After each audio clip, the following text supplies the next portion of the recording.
엄마, 보증 좀 서줘. 그 한마디가 인생을 완전히 바꿔놓을 때가 있습니다. 요즘 제 주변에서도 이런 이야기를 자주 들어요. 도와주고 싶어서 시작했는데 결국 집을 잃고 마음까지 무너진 이야기들.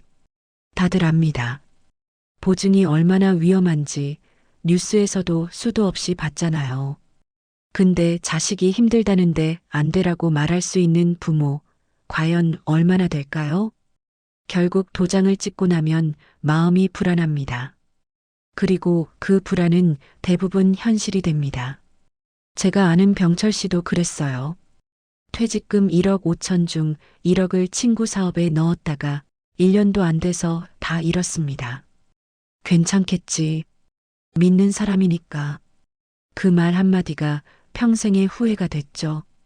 통계로도 나옵니다. 60대 이상 노후 빚의 절반 가까이가 가족이나 지인과 얽힌 일에서 시작된다고 해요. 사랑하고 미안하고 외로운 마음이 결국 우리를 빚으로 몰아넣는 겁니다. 그래서 오늘은 그 이야기를 해보려 합니다. 착한 마음 때문에 상처받지 않는 법. 사랑하면서도 내 마음을 지키는 법. 여러분은 어떠신가요? 혹시 착한 마음 때문에 후회한 적 있으신가요? 오늘은 그 마음부터 지켜봅시다. 사랑은 때로 거절로부터 시작됩니다. 영상 시작 전 구독과 좋아요 감사합니다.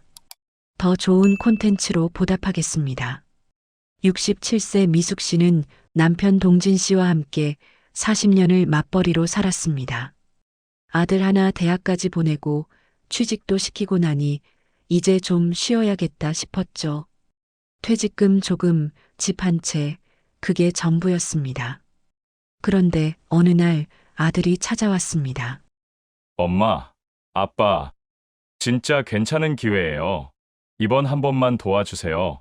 정말 이번 한 번만요. 미숙 씨 부부는 서로 눈치를 봤습니다. 보증은 위험하다는 걸 두 사람 다 알고 있었습니다. 남편이 조심스레 말했습니다. 아들아, 보증은 위험하다. 다른 방법은 없겠니? 아들은 얼굴이 굳었습니다. 아빠가 안 도와주면 나 이제 끝이에요. 그 말에 미숙 씨는 남편 팔을 살짝 잡았습니다. 여보, 그래도 우리 아들인데. 결국 부부는 서류에 도장을 찍었습니다. 자식이 힘들다는데 외면할 수 없었습니다. 거절하면 나쁜 부모가 되는 것 같았거든요. 그날 밤 미숙 씨는 잠이 오지 않았습니다. 불안했지만 마음을 달랬습니다. 내 아들이잖아. 잘 될 거야. 1년 뒤 등기 우편이 도착했습니다. 법원에서 온 지급 명령서였습니다. 아들이 대출을 갚지 못해 보증인인 부부가 대신 갚아야 한다는 통보였습니다. 금액은 1억 2천만 원. 이게 뭐예요? 여보, 이게 뭐래요? 부부는 급히 아들에게 전화를 걸었습니다. 한참을 말이 없던 아들이 작게 말했습니다. 엄마, 아빠 미안해요. 사업이 잘 안 됐어요. 나도 어쩔 수가 없었어요. 그 순간 미숙 씨는 다리에 힘이 풀렸습니다. 노후 대비로 모아둔 돈, 40년 맞벌이로 쌓은 노력이 한순간에 무너지는 기분이었습니다. 더 서러운 건 그 다음이었습니다. 아들이 그 뒤로 전화를 잘 받지 않았습니다. 엄마, 나 바빠요? 나중에 얘기해요. 그 말이 점점 익숙해졌습니다. 밤마다 부부는 말없이 누워 있었습니다. 여보, 내가 거절했어야 했나? 아니야. 거절했으면 아들이 우릴 원망했을 거야. 서로를 위로했지만 마음은 점점 무거워졌습니다. 실제로 한국소비자원 조사에 따르면 60대 이상 채무의 45%가 가족이나 지인을 위한 보증, 투자, 빌려준 돈 때문이라고 합니다. 은행 빚보다 가까운 사람 때문에 생긴 빚이 더 많다는 겁니다. 전문가들은 이렇게 말했습니다. 가족 간 금전 거래는 애정과 죄책감이 섞여 있어 합리적인 판단이 어렵습니다. 특히 부모 세대는 자녀에게 거절하는 걸 죄처럼 느끼는 경향이 강합니다. 미숙 씨는 요즘 친구들을 만나도 이 이야기를 꺼내지 못했습니다. 누가 뭐라 한 것도 아닌데 마음이 답답하고 속이 쓰렸습니다. 내가 왜 그땐 그렇게 쉽게 도장을 찍었을까? 그 생각이 밤마다 떠나지 않았습니다. 자식이 잘 되길 바랐던 건데 결과가 이렇게 되니 누구를 탓하기도 어려웠습니다. 아들을 원망하기엔 마음이 아프고 그렇다고 모른 척하기엔 현실이 너무 버거웠습니다. 그래서 그냥 말없이 삼켰습니다. 그런데요, 이게 미숙 씨만의 이야기일까요? 요즘 너무 많은 부모들이 착한 마음으로 시작한 결정 때문에 상처를 받고 있습니다. 여러분은 어떠십니까? 누군가의 부탁 앞에서 마음이 흔들렸던 적 있으신가요? 그때 그 결정을 지금도 후회하고 계신가요?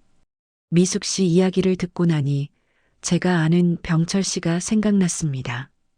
병철 씨는 올해 65입니다. 35년을 한 회사에서 성실하게 일했고 작년에 정년퇴직을 했습니다. 퇴직금은 1억 5천만 원이었습니다.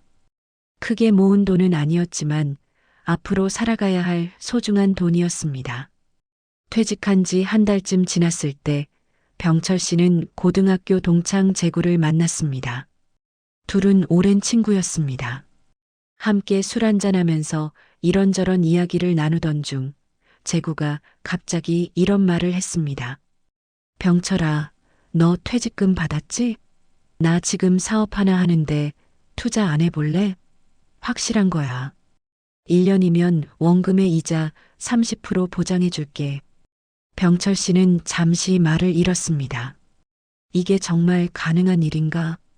퇴직 후 마음 한켠이 허전했기에 그 제안이 더 크게 들렸습니다. 재구야, 그거 진짜 괜찮은 거야?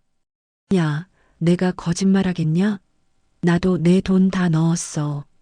재구는 자신만만했습니다. 며칠 동안 병철 씨는 고민했습니다. 하지만 결국 재구를 떠올릴 때마다 마음이 약해졌습니다. 고등학교 시절 집안 형편이 어려워 학비를 못 낼 뻔했을 때 재구가 몰래 돈을 빌려줬던 일이 있었거든요. 그때 도움받았는데 이번엔 내가 도와줘야지. 그 마음이 자꾸 발목을 잡았습니다. 결국 병철 씨는 퇴직금 1억 5천 중 1억을 재구에게 투자했습니다. 병철 씨는 확신했습니다. 친구를 믿었고 자기 판단을 믿었습니다. 하지만 1년이 지나자 재구는 연락이 끊겼습니다. 전화도 받지 않았고 문자에도 답이 없었습니다. 병철 씨는 불안한 마음으로 재구 사무실을 찾아갔습니다. 그러나 그곳은 텅 비어 있었습니다. 이게 뭐야? 병철 씨는 그 자리에서 주저앉았습니다. 1억이 사라졌습니다. 친구도 사라졌습니다. 남은 건 허탈함 뿐이었습니다. 집으로 돌아왔지만 아내에게 말할 용기가 나지 않았습니다. 며칠 동안 밥도 제대로 먹지 못했습니다. 아내가 걱정스레 물었습니다. 여보, 무슨 일 있어요? 아니야. 괜찮아. 괜찮긴요. 얼굴이 왜 그래요? 결국 일이 드러났습니다. 아내가 통장 정리를 하다가 큰 돈이 빠져나간 걸 발견했습니다. 여보, 이게 뭐예요? 1억이 왜 없어요? 병철 씨는 고개를 숙였습니다. 미안해.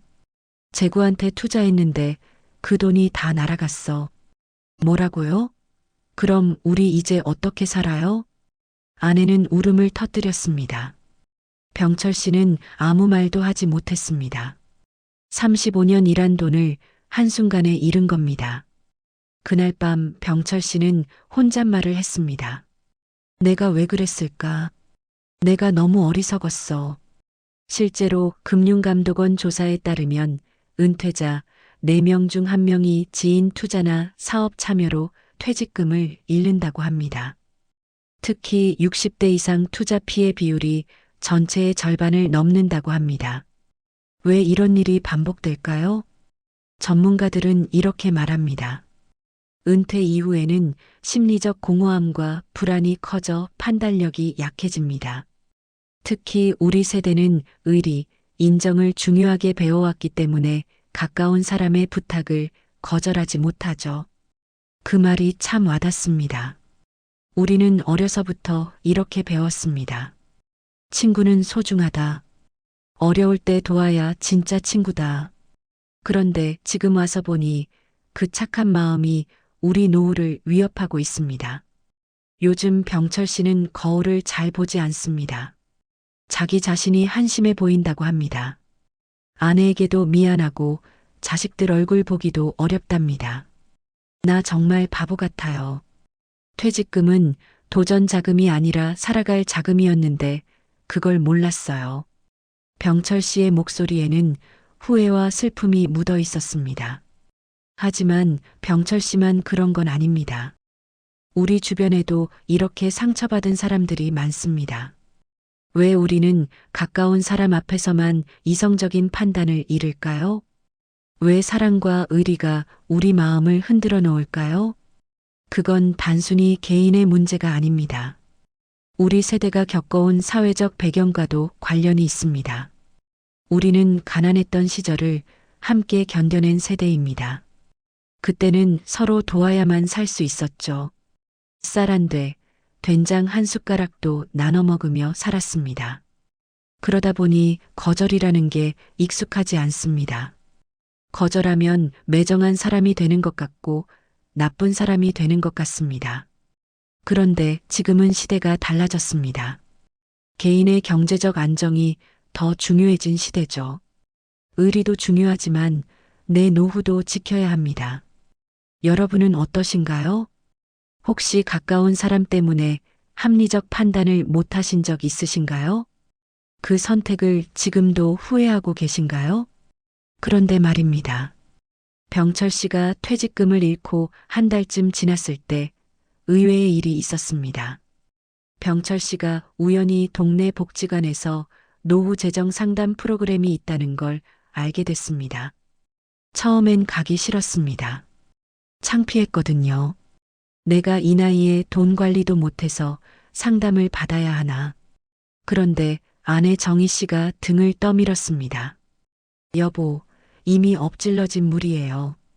이제라도 배워야죠. 병철 씨는 마지못해 상담을 받으러 갔습니다.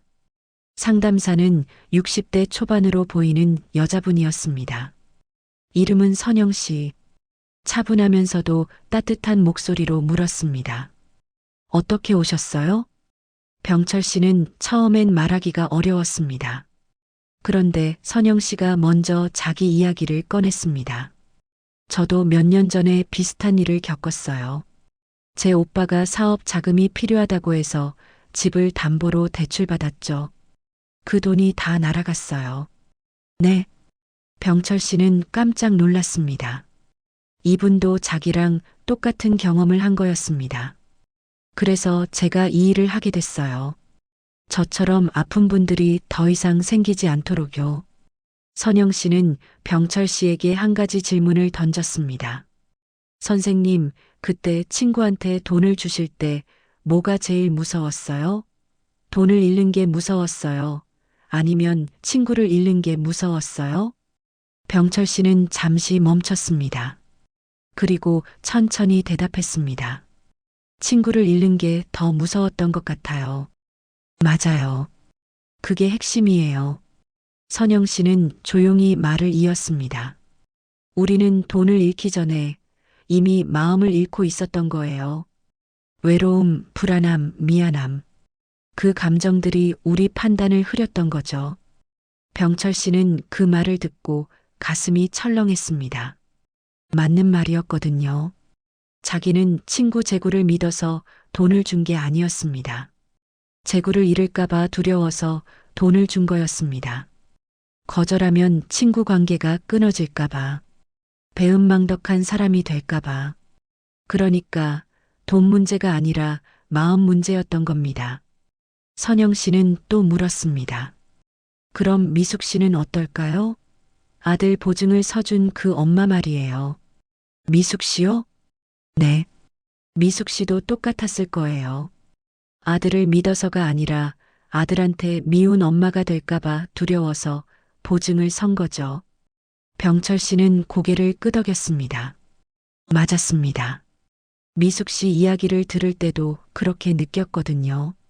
선영 씨는 잠시 침묵하더니 이렇게 말했습니다. 선생님, 제가 돈 관리 상담을 몇 년 하면서 느낀 게 있어요. 노후에 돈을 잃는 사람들의 공통점이 뭔지 아세요? 뭔데요? 자기 마음을 먼저 잃은 사람들이에요. 병철 씨는 그 말이 가슴에 박혔습니다. 선영 씨는 계속 말했습니다. 우리는 착한 사람이 되고 싶어 해요. 좋은 부모, 좋은 친구가 되고 싶어 하죠. 그런데 그 착함이 우리를 불행하게 만들 때가 있어요. 왜냐하면 우리 마음속에는 외로움과 불안이 있거든요. 병철 씨는 그제야 깨달았습니다. 자기가 돈을 잃은 건 친구를 잘못 믿어서가 아니었습니다. 자기 마음을 제대로 보지 못해서였습니다. 퇴직 후 느낀 공허함, 앞으로 어떻게 살아야 할지 모르는 불안함. 그 감정들이 판단을 흐리게 만든 거였습니다. 병철 씨는 집에 돌아와서 아내에게 말했습니다. 여보, 나 오늘 깨달은 게 있어. 뭔데요? 내가 돈을 잃는 건 돈 때문이 아니라 마음 때문인 것 같아. 아내는 남편을 물끄러미 바라봤습니다. 그리고 조용히 물었습니다. 그럼 이제 어떻게 할 건데요? 병철 씨는 잠시 생각하다가 대답했습니다. 잘 모르겠어. 그런데 뭔가 달라져야 할 것 같아. 내 마음부터. 그런데요. 병철 씨처럼 깨달음을 얻는다고 해서 모든 게 해결되는 걸까요? 이미 잃어버린 돈은 어떻게 할까요? 그리고 무너진 관계는 회복할 수 있을까요? 그런데 현실은 그렇게 호락호락하지 않았습니다. 미숙 씨는 아들 보증 문제로 결국 집을 팔아야 했습니다. 1억 2천만 원을 갚으려면 다른 방법이 없었거든요. 40년 가까이 살던 집을 떠나는 날, 미숙 씨는 문고리를 붙잡고 한참을 울었습니다. 여기서 애들 키웠는데, 여기가 우리 집인데, 남편은 아무 말도 못했습니다. 그저 아내 어깨를 토닥일 뿐이었죠. 더 가슴 아픈 건 아들이 미안하다는 말 한마디 제대로 하지 않았다는 겁니다. 그냥 엄마 나도 힘들어하고 끊어버렸습니다.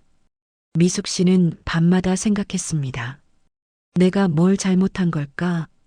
자식 키우는 게 이렇게 서러운 건가? 병철 씨도 마찬가지였습니다.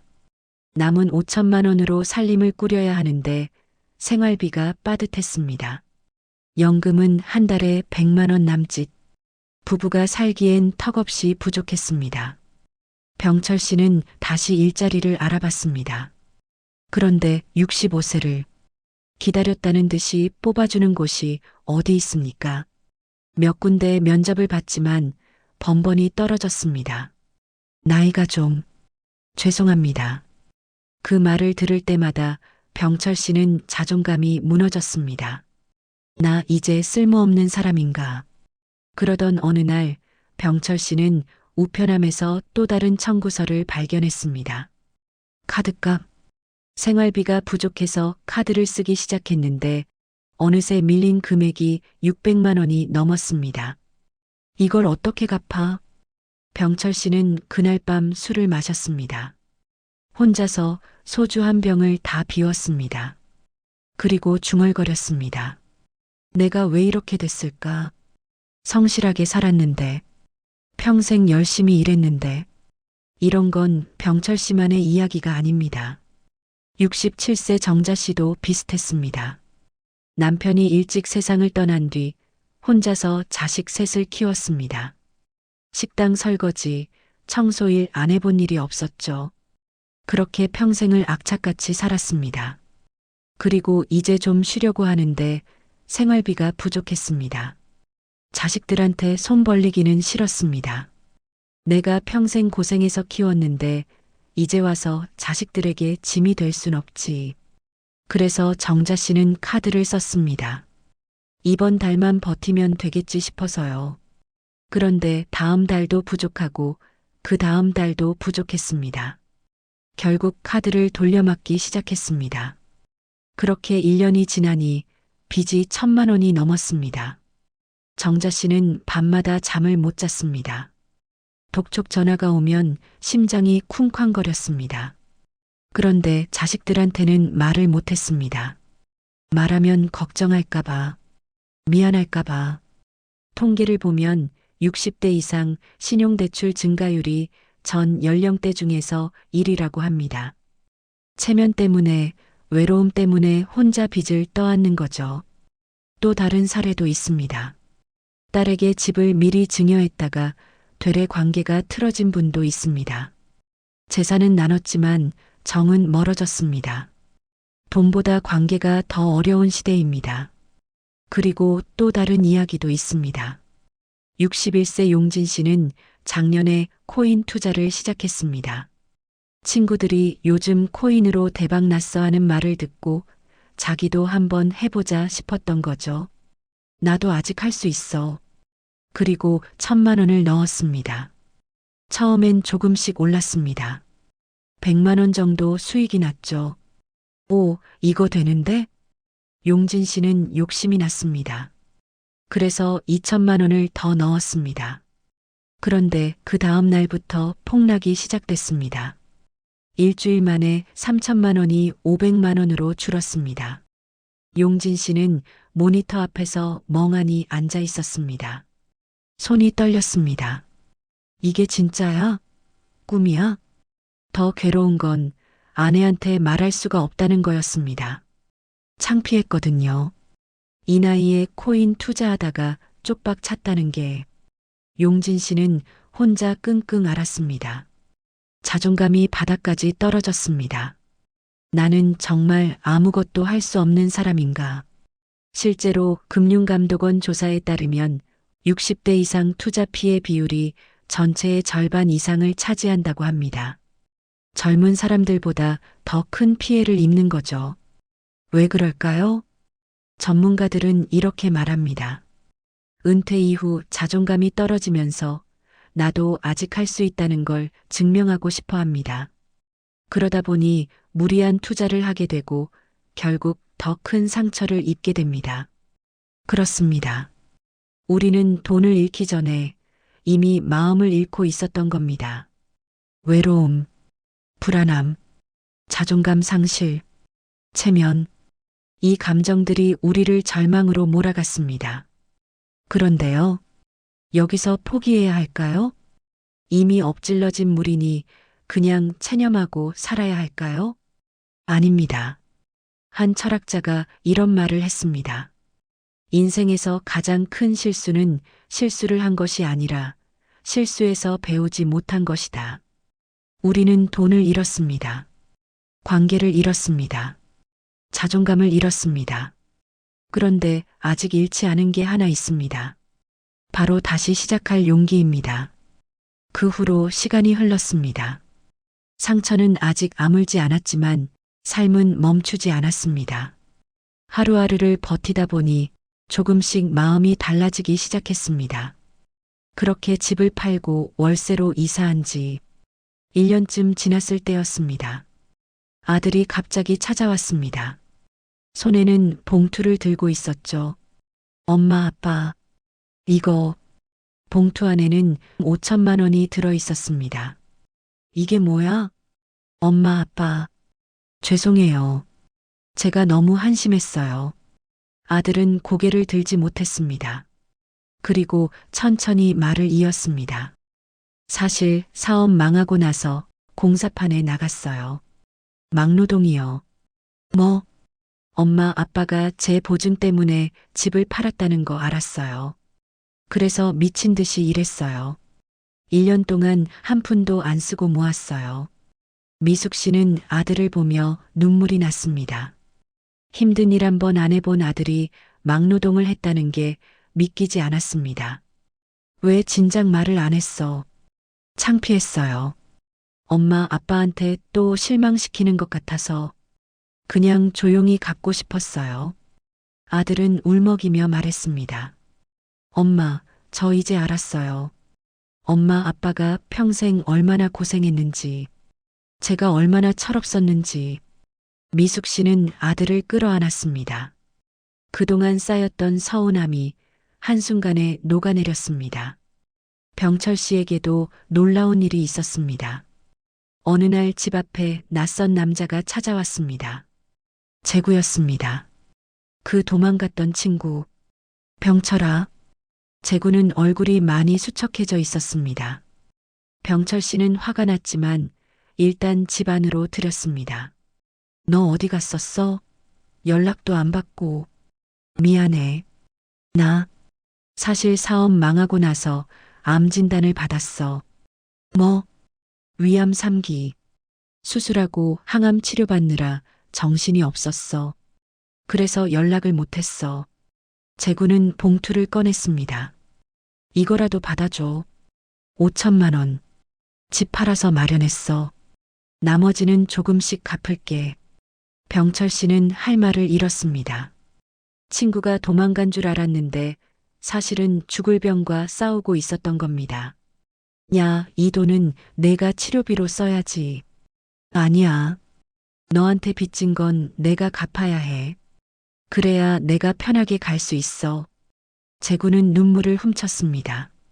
병철아, 내가 너무 무책임했어. 미안해. 진짜 미안해. 병철 씨는 친구를 안아줬습니다. 그동안 품었던 원망이 안타까움으로 바뀌었습니다. 야, 이 바보야. 돈보다 내가 더 중요해. 빨리 나아. 두 친구는 한참을 울었습니다. 정자 씨에게도 변화가 있었습니다. 1,000만 원의 빚을 혼자 끙끙 앓고 있을 때 막내 아들이 통장 정리를 도와주다가 알게 됐습니다. 엄마, 이게 뭐예요? 빚이 왜 이렇게 많아요? 정자 씨는 아무 말도 못했습니다. 그저 고개만 떨구고 있었죠. 엄마, 왜 말씀 안 하셨어요? 우리가 있잖아요. 너희들 힘들게 하고 싶지 않아서. 막내 아들은 형제들에게 연락했습니다. 그날 저녁 세 자식이 다 모였습니다. 엄마 빚 우리가 나눠서 갚을게요. 아니야, 그럴 순 없어. 너희도 살림이 어려운데. 엄마가 우리 키울 때 얼마나 고생했는데요. 이제 우리가 갚을 차례예요. 큰딸이 엄마 손을 잡으며 말했습니다. 엄마, 우리는 엄마가 자랑스러워요. 혼자서 우리 셋 키워주셔서. 이제 우리가 엄마 걱정 덜어드릴게요. 정자 씨는 그제야 울음을 터뜨렸습니다. 평생 강하게 살아온 엄마가 자식들 앞에서 처음으로 무너졌습니다. 고마워. 미안해. 용진 씨도 변화가 있었습니다. 코인으로 3천만 원을 잃고 나서 용진 씨는 아내에게 고백했습니다. 여보, 사실은. 아내는 이미 알고 있었습니다. 통장 정리하다가 알게 됐다고 했습니다. 당신 왜 그렇게 애를 쓰는 거예요? 나 퇴직하고 나니까 쓸모없는 사람 같아서 뭔가 증명하고 싶었어. 아내는 남편의 손을 잡았습니다. 당신은 이미 충분히 잘하고 있어요. 평생 성실하게 살았잖아요. 그걸로 충분해요. 용진 씨는 그제야 눈물을 흘렸습니다. 고마워. 미안해.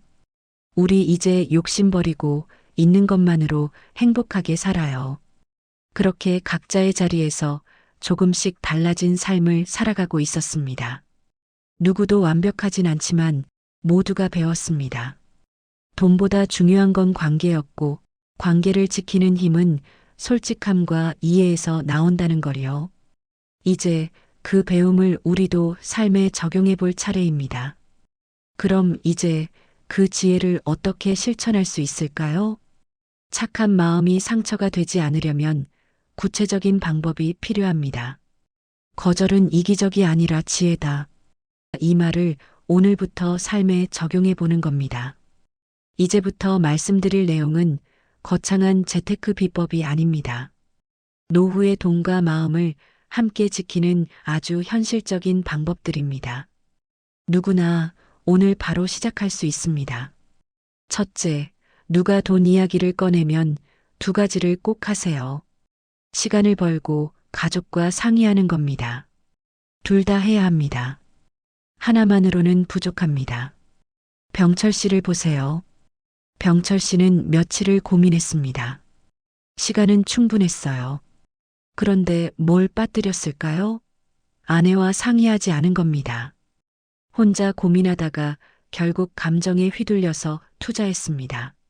만약 병철 씨가 재구 씨한테 이렇게 말했다면 어땠을까요? 재구야, 나 큰돈이라 아내랑 상의해야 해. 일주일 뒤에 답 줄게. 그리고 집에 가서 정희 씨와 진지하게 이야기했다면요? 여보, 재구가 사업 투자 제안을 했는데 1년에 30% 이자를 준대. 정희 씨가 뭐라고 했을까요? 여보, 1년에 30%요? 은행 이자가 3%인데 30%라고요? 그게 가능한 일인가요? 그렇습니다. 냉정한 사람이 옆에 있으면 이상한 점을 금방 알아챕니다. 혼자 고민하면 감정에 휘둘리는데 가족과 함께 이야기하면 객관적으로 볼 수 있습니다.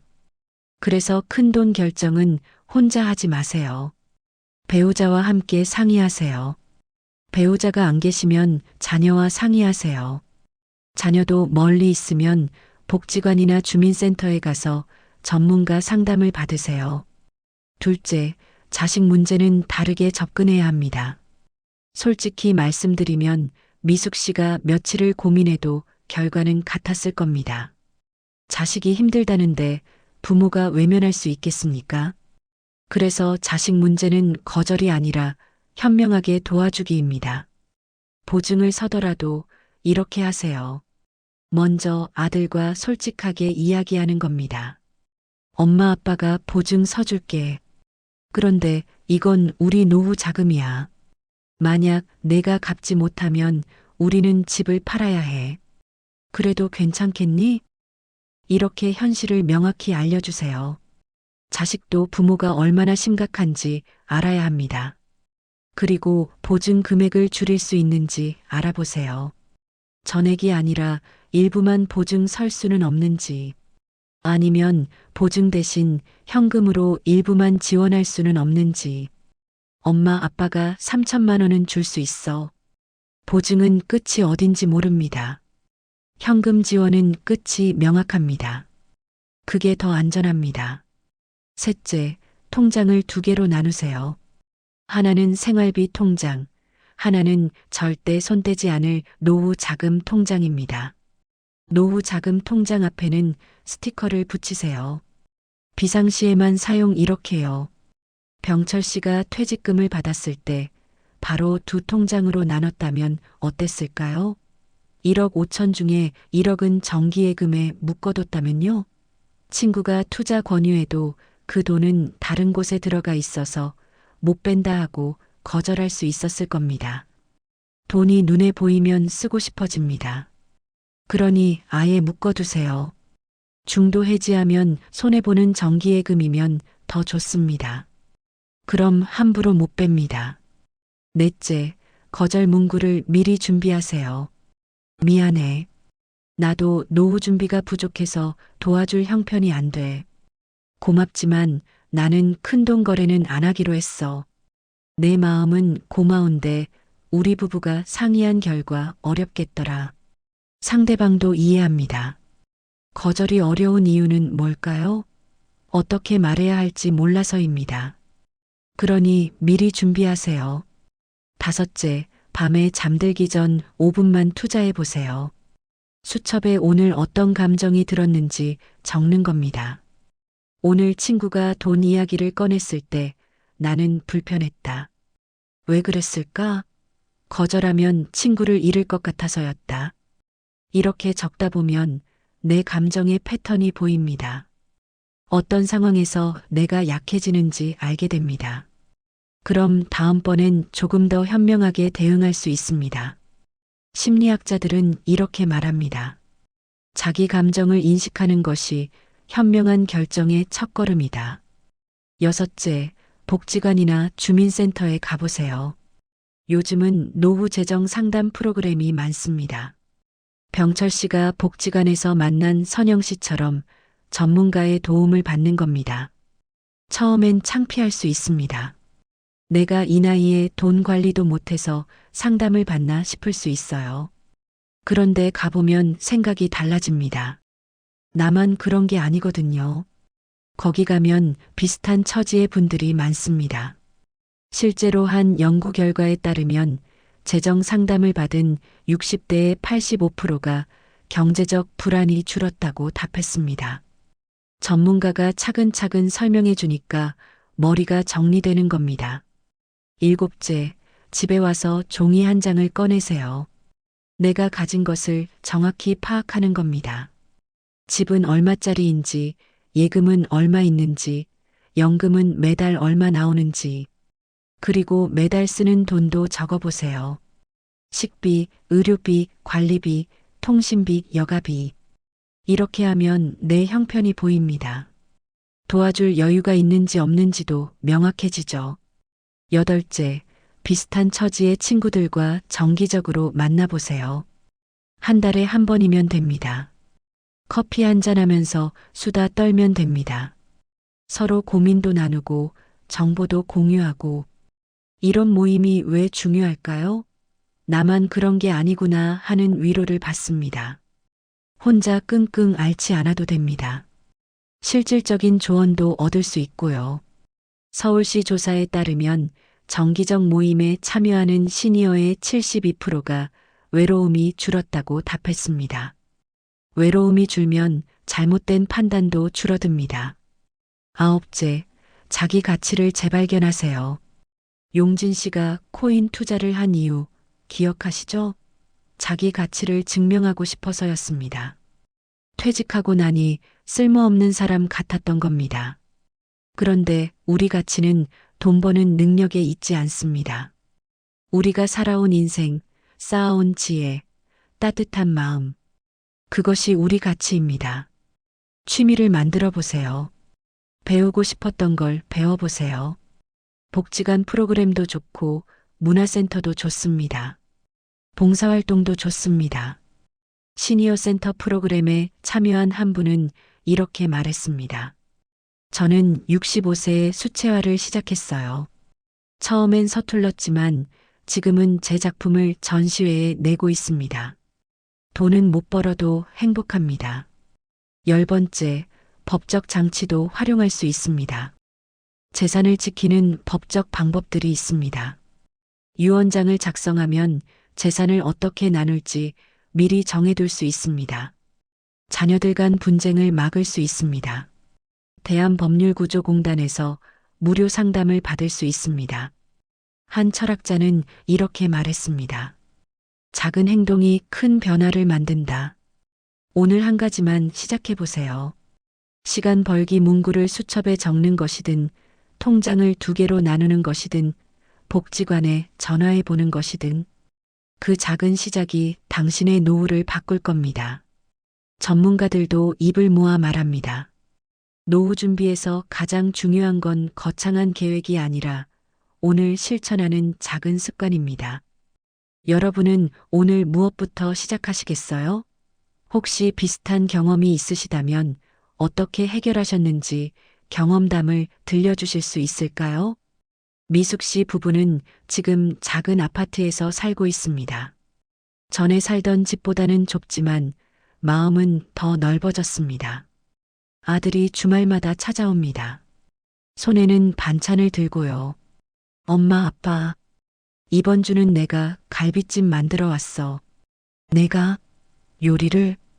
미숙 씨가 깜짝 놀라 물었습니다.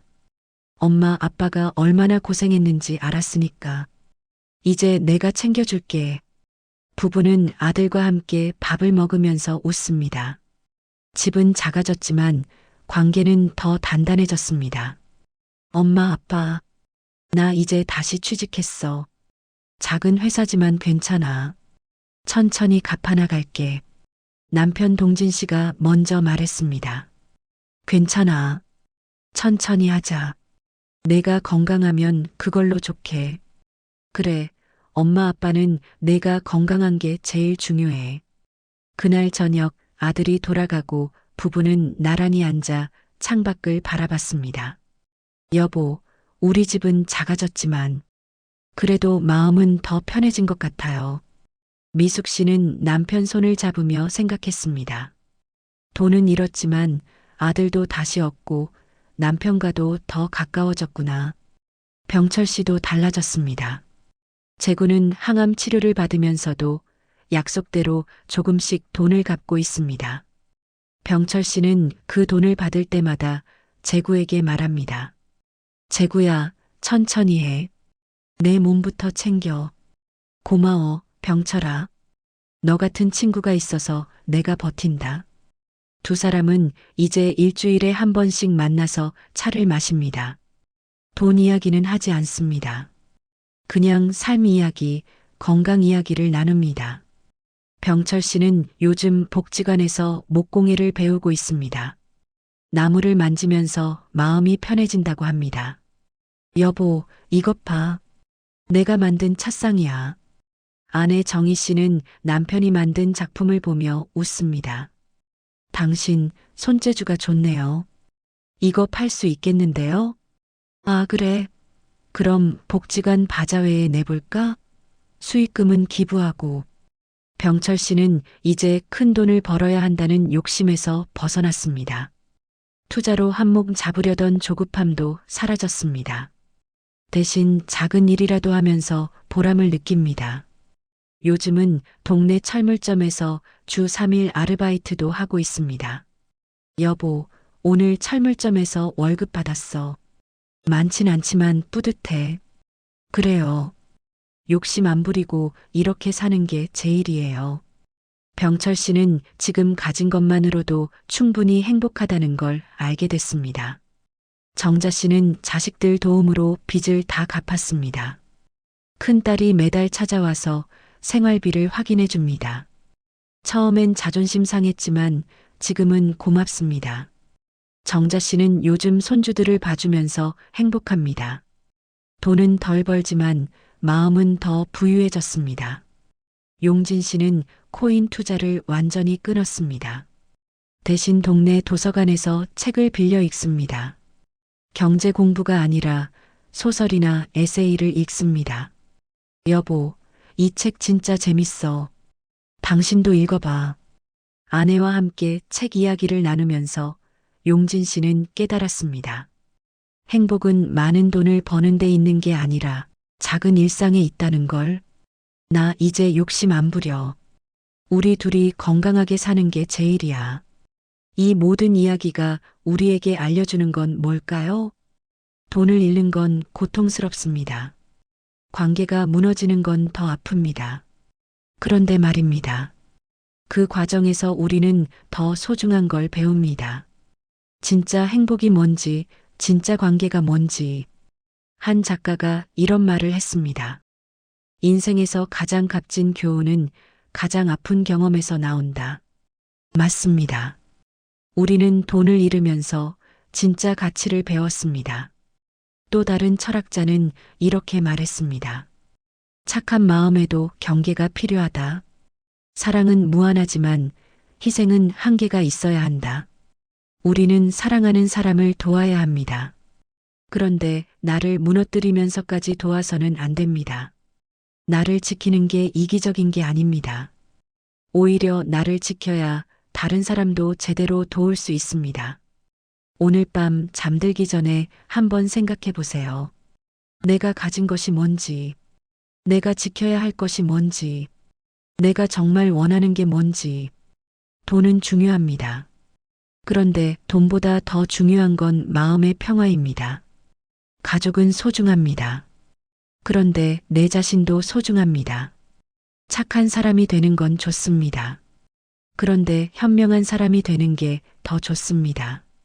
여러분은 지금 어떤 마음으로 돈을 쓰고 계신가요? 사랑으로 쓰고 계신가요? 아니면 두려움으로 쓰고 계신가요? 혹시 거절하지 못해서 괴로운 일이 있으신가요? 혹시 착한 마음 때문에 후회하는 일이 있으신가요? 댓글로 여러분의 이야기를 들려주세요. 비슷한 경험을 하신 분들께 용기를 줄 수 있을 겁니다. 내일 아침 일어나면 수첩에 이렇게 써보세요. 나는 나를 지킬 권리가 있다. 거절은 이기심이 아니라 지혜다. 그리고 오늘 말씀드린 방법 중 하나만 실천해 보세요. 3일 규칙이든 가족회의든 감정일기든 작은 행동이 큰 변화를 만듭니다. 당신의 노후는 당신이 지켜야 합니다. 그런데 혼자가 아닙니다. 우리 함께 지켜나가면 됩니다. 오늘 이 이야기가 여러분께 작은 위로가 되었기를 바랍니다. 여러분 모두 행복하세요. 건강하세요. 그리고 무엇보다 당신 자신을 사랑하세요. 긴 이야기 끝까지 함께 해주셔서 감사합니다. 오늘 말씀이 도움되셨다면 좋아요와 구독 부탁드려요. 여러분의 클릭이 제게 큰 힘이 됩니다. 성장하는 시니어와 함께 더 나은 내일을 만들어가요. 성장하는 시니어, 오늘도 한 걸음 더 성장합니다. 나이는 숫자일 뿐, 성장은 계속됩니다. 지금이 내 삶의 진짜 시작이에요. 감사합니다.